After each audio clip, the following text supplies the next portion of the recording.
Move over, Simone Biles. Australia's preeminent gymnast is back in the leotard.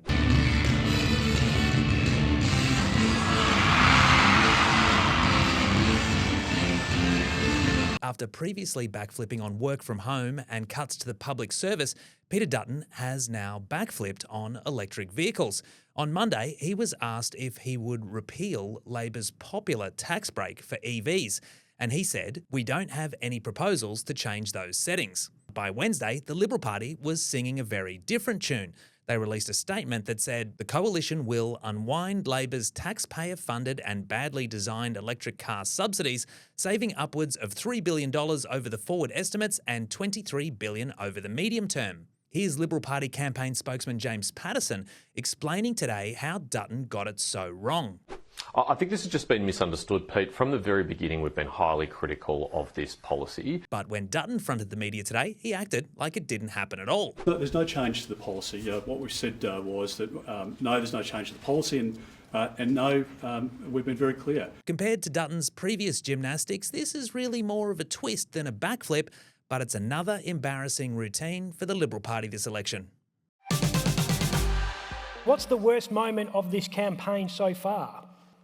Probably falling off the stage. Now, you said that was not a fall, you said. I didn't fall It was flat an on involuntary the butt, loss which of is what I altitude. was asked. That was PM Anthony Albanese today in Perth at the West Australians Leadership Matters Forum.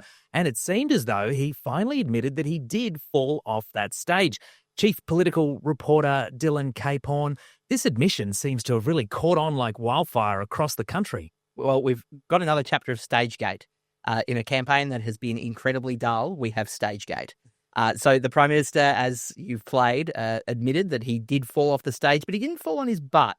He just took a stumble, and then he's backtracked that admission at a press conference later saying, well, I was just joking. So I think we're no closer to working out what actually happened. I think we need like a JFK-style commission into this. We need to work out, we need to know each frame and, was there a second shooter? There was to the back and to the side or something like that. I think we need that level of detail to find out what happened in Cessnock.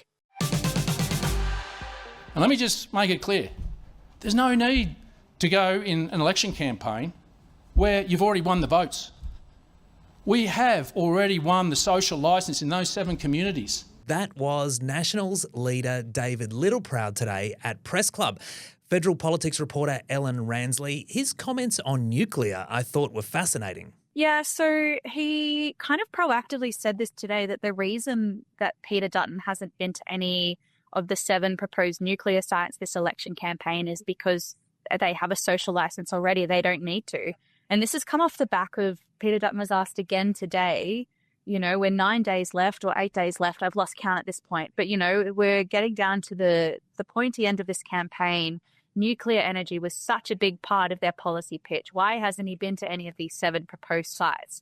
We've now got, I think we're up to stop number 14 at a petrol station in comparison. So Peter Dutton kind of sidestepped this question this morning. And then